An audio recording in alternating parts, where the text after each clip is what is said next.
Dear student, जैसे कि अभी हमने डिस्कस किया absorption, spontaneous, stimulated emission. Next topic हमारा है relation between Einstein coefficient A and B. कैसे निकालेंगे, कैसे कैलकुलेट करेंगे रिलेशन ए और बी के बीच में। हम जानते हैं एब्जॉर्प्शन केस में हम पढ़ चुके हैं, ग्राउंड स्टेट से अपर में जाने का प्रोसेस। स्पॉन्टेनियस एमिशन में हम ऑलरेडी मेंशन कर चुके हैं, इनिशियली पोजीशन में अपर में रहता है, ग्राउंड में सिंगल फोटोन एमिट करता है। स्टिमुलेटेड में हम जानते हैं एडिशनल एनर्जी दी जा रही है, अपर में, लोअर में आएगा डबल फोटोन एमिट करेगा। इसके लिए प्रोबेबिलिटी भी हम जानते हैं। एब्जॉर्प्शन के लिए प्रोबेबिलिटी हो जाएगी P12 = B12 U new. Ground state में नंबर ऑफ एटम्स N1 है और अपर स्टेट में नंबर ऑफ एटम्स N2 है। उस केस के लिए एब्जॉर्प्शन में हम मल्टीप्लाई करेंगे N1 से दोनों तरफ। स्पॉन्टेनियस एमिशन के लिए देख लीजिए, इनिशियली अपर में है जो कि N2 है, ग्राउंड में आ रहा है, N2 से मल्टीप्लाई कर देंगे number of atoms N2। Stimulated emission के लिए भी N2 से N1 में आ रहा है, मल्टीप्लाई कर देंगे N2 से। अब बात है कैसे कैलकुलेट करते हैं, आइंस्टीन कोफिशिएंट कैसे निकालते हैं, आप थ्योरी पढ़ लेना। Consider a system consisting a number of atoms in thermal equilibrium at temperature T. Let a radiation of energy density U nu, जो energy density है U nu दी जा रही है। If the N1 and N2 are the number of atoms in energy state E1 and E2, अगर number of atoms N1 E1 के लिए हो और number of atoms N2 जो है E2 energy level के लिए हो, उस केस में एब्जॉर्प्शन केस में हम निकालते हैं N1 P12 = N1 B12 U new. U new क्या है, एनर्जी डेंसिटी है। अभी जैसे मेंशन किया कि N1 नंबर ऑफ एटम से मल्टीप्लाई कर देंगे। उसके बाद हम देखते हैं एमिशन के लिए। एमिशन हमारे दो हैं, कौन कौन से हैं, एक तो स्पॉन्टेनियस एमिशन है और दूसरा स्टिमुलेटेड एमिशन है। तो दोनों को अलग अलग कर सकते हैं, दोनों को एक साथ जोड़ के लिख सकते हैं। जैसे हम जानते हैं N1 P21 = स्पॉन्टेनियस के लिए तो हो जाएगा N2 A21 प्लस स्टिमुलेटेड के लिए हो जाएगा N2 B21 और U न्यू। ये टोटल एमिशन आ जाएगा, sum of spontaneous plus stimulated emission. जैसा कि नोट्स में मेंशन किया गया है, number of atoms undergoing emission per unit time कितना हो जाएगा, total emission N2 P21 = N2 A21 plus N2 B21 U न्यू। हमने N2 कॉमन ले लिया है इसमें सबसे पहले, ये हो जाएगा N2 ब्रैकेट के अंदर A21 plus B21 U new. Equation second हमारी हो गई एमिशन के लिए, इक्वेशन 1 हमारी होगी एब्जॉर्प्शन के लिए। अब नेक्स्ट अब क्या करें, हमारे पास तो एब्जॉर्प्शन आ गया, सेकंड इक्वेशन में टोटल एमिशन आ गया। तो कितनी कंडीशन है, मैक्सिमम 3 कंडीशन है, एक एब्जॉर्प्शन के लिए और 2 एमिशन के लिए। थर्मल इक्विलिब्रियम के लिए कंडीशन लगाएंगे एब्जॉर्प्शन = एमिशन। इसका मतलब है जो नंबर ऑफ एटम्स ग्राउंड से अपर में जा रहा है दैट इज एब्जॉर्प्शन, जो टोटल नंबर ऑफ एटम्स अपर से ग्राउंड में आ रहा है एमिशन। तो इक्विलिब्रियम कंडीशन क्या कहती है, इक्विलिब्रियम कंडीशन कहती है ग्राउंड स्टेट से अपर में जाने की जो प्रोबेबिलिटी है वो अपर से ग्राउंड में आने की प्रोबेबिलिटी के बराबर है।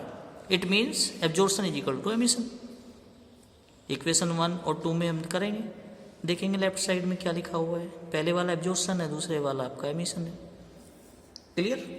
तो ये हो जाएगा कंडीशन में N1 P12 = second equation N2 P21। दोनों की वैल्यू पुट कर देंगे 1 और 2 से, दोनों की वैल्यू पुट करके आ गया N1 B12 U न्यू = N2 A21 plus B21 U new. इसे हमने इक्वेशन थर्ड को सिंप्लीफाई कर लेंगे और U न्यू की वैल्यू निकालेंगे। सिंप्लीफाई किया, N2 से मल्टीप्लाई किया, मल्टीप्लाई करके देख सकते हैं आप N1 B12 U न्यू = N2 A21 plus N2 B21 U न्यू आ गया।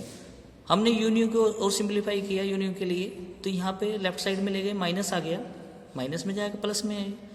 N1 B12 = N2 B21 और ब्रैकेट के बाहर आ गया U न्यू = ये बचा हुआ था N2 A21। और हमें वो सिंप्लीफाई करके यून्यू की वैल्यू निकाल ली। यून्यू आ गया आपका, यून्यू क्या है, energy density, N2A21 upon multiply में है, डिवाइड में जाएगा, N1B12 माइनस N2B21। एक बार B21 से डिवाइड करेंगे, एक बार A21 से डिवाइड कर देंगे। कीजिए, सबसे पहले हमने N2 से डिवाइड, एक बार N2 से डिवाइड करेंगे, N2 से डिवाइड कर दिया, एक बार B21 से डिवाइड किया, B21 से डिवाइड किया, upon B21 upon B21 upon B21, simplify कर देंगे। अगली बार N2 से डिवाइड किया है, N2 से डिवाइड करके upon N2 upon N2 upon N2 आ जाएगा। 3 टर्म है, एक ऊपर टर्म है, 2 नीचे टर्म है। सिंप्लीफाई करके यून्यू की वैल्यू आ जाएगी A21 अपॉन B21 इंटू, यहाँ पे 1 बचेगा, इंटू 1 अपॉन N2 करके 1 अपॉन, देख लो इधर, N1 upon N2, B12 upon B21 minus N2 upon N2 1। इसे हमने इक्वेशन 4 कर दिया। हमें निकालना है A21 अपॉन B21, यानी कि कोफिशिएंट निकालना है, आइंस्टीन कोफिशिएंट। सिंप्लीफाई करने के लिए according to Boltzmann distribution law thermal equilibrium के लिए N1 is equal to N0 e to the power minus E1 by KT होता है। ऐसे N2 के लिए E2 कर देंगे सेम, और सिंप्लीफाई करेंगे N1 अपॉन N2 के लिए, जहाँ पे N0 total number of atoms हैं ग्राउंड स्टेट में। पहले हमने निकाला N2 upon N1, N2 upon N1 निकालेंगे, वैल्यू पुट कर दी N2 और N1 की, और सोल्व कर दिया, सोल्व करके आ गया e to the power minus E2 minus E1 upon KT। E2 minus E1 energy difference होता है डेल्टा E के बराबर, जो कि hν के बराबर होता है। N2 अपॉन N1 सोल्व करके आ जाएगा, E2 माइनस E1 को लिख देंगे hν minus hν by KT, value put कर देंगे, वैल्यू पुट कर दी गई है। वहाँ यहाँ पे हमने वैल्यू निकाली N2 अपॉन N1 की। इक्वेशन 4 में हमने वैल्यू रखनी है N1 अपॉन N2 की, हमने वैल्यू रखी, तो ये आ गया यून्यू is equal to A21 upon B21 1 upon e to the power hν by KT B12 upon B21 minus 1, जो कि इक्वेशन 5 है।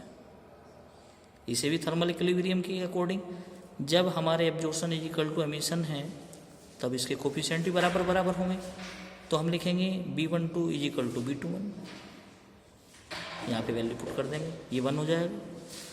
जो इक्वेशन 5 आई है हमारी, इसकी कंपेयर करेंगे प्लैंक्स रेडिएशन फार्मूले से। प्लैंक्स रेडिएशन फार्मूला क्या होता है, यून्यू is equal to 8 pi hν cube upon c cube 1 upon e to the power hν by KT minus 1।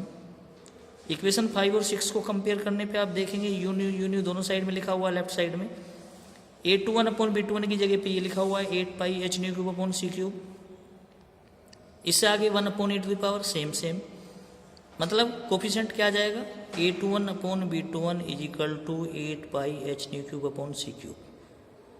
h pi 8c constant है, तो we can write A21 upon B21 directly proportional to the cube of the frequency, it means mu की power 3। क्या आया Einstein coefficient, Einstein coefficient की value आई A21 upon B21 is equal to 8 pi hν cube upon c cube, और directly proportional लिख सकते हैं cube of the frequency. Last में लिखा भी है the ratio of the spontaneous emission is proportional to the mu cube. Clear है? Okay, अब हम चलते हैं नेक्स्ट लेक्चर की तरफ।